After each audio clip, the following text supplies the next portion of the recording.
지방선거가 90일도 채 남지 않았습니다. 정치권에선 후보 공천 등 선거 준비에 한창인데요. 국회 나가인이 취재기자 연결해서 여야 분위기 살펴보겠습니다. 홍서영 기자. 네, 국회입니다. 빠르게 선거 준비에 돌입한 더불어민주당은 벌써부터 후보들 간 경쟁이 뜨겁습니다. 먼저 민주당 서울시장 유력 후보인 정원호 전 성동구청장이 오늘 유튜브로 출마 선언 영상을 공개했습니다.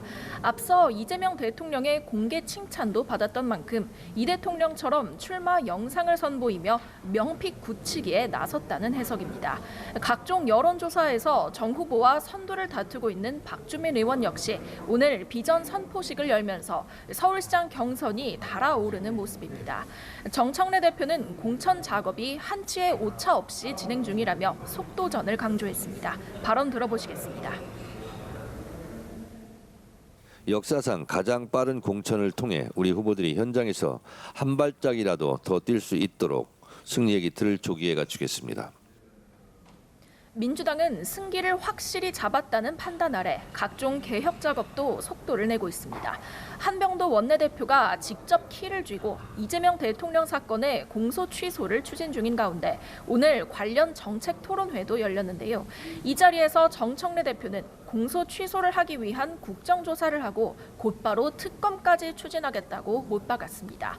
검찰개혁 후속 입법인 공소청법과 중소청법도 정부의 수정안이 제출되면서 이번 임시국회 안에 본회의 처리가 예상되는데요.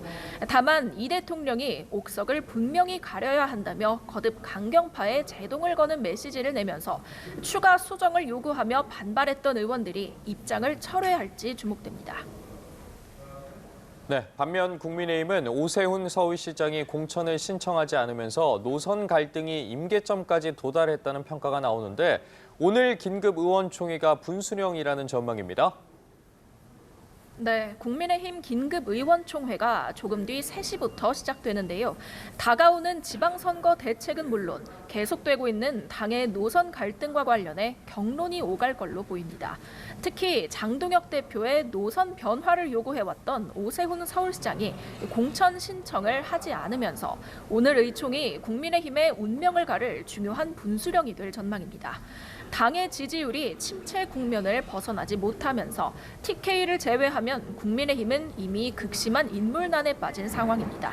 후보군으로 거론되던 신동욱 최고위원과 나경원 의원도 서울시장 불출마를 선언했습니다. 이런 가운데 이정현 공천관리위원장은 조금 전 기자간담회에서 지역별로 후보자들을 심사하면서 필요하다고 생각되면 기초든 광역이든 논의를 거쳐 추가 접수를 받겠다고 밝혔습니다. 오세훈 서울시장의 추가 접수 가능성을 열어놓은 발언으로 풀이되는데요. 국민의힘 서울시당은 오 시장이 빠진 경선은 사실상 시장 선거 포기라며 즉각 후보 재공모를 결정해달라고 촉구하고 나섰습니다. 당의 절윤 여부에 따라 오 시장의 불출마 가능성도 점쳐지는 가운데 박성훈 수석 대변인은 올바르고 현명하게 판단해달라고 촉구했습니다. 발언 듣고 오시겠습니다. 당의 지방선거 승리라는 큰 목표를 향해서 시장님께서 올바르고 현명하게 판단해 주실 것을 기대하고 있습니다. 한편 배현진 의원의 징계 효력 정지로 촉발된 윤민호 윤리위원장 사퇴 요구에 대해 당 지도부는 전혀 고려하지 않고 있다며 일축했습니다. 네, 오늘 국회 대미특위에선 대미투자특별법이 처리됐다고요. 그렇습니다. 앞서 트럼프 대통령이 관세 재인상 예고에 나서면서 여야는 대미투자특별법을 조속히 처리하기로 합의했는데요. 대미특위가 본격적인 가동을 시작한 지 닷새 만인 오늘 전체 회의를 열고 대미투자특별법을 만장일치로 통과시켰습니다. 이에 따라 오는 12일 열리는 본회의에서 대미투자특별법이 국회 문턱을 넘을 걸로 보입니다. 산자위도 전체 회의를 열고 중동 상황과 유가 대책 등에 대한 정부 대책 논의에 나섰습니다. 지금까지 국회에서 전해드렸습니다.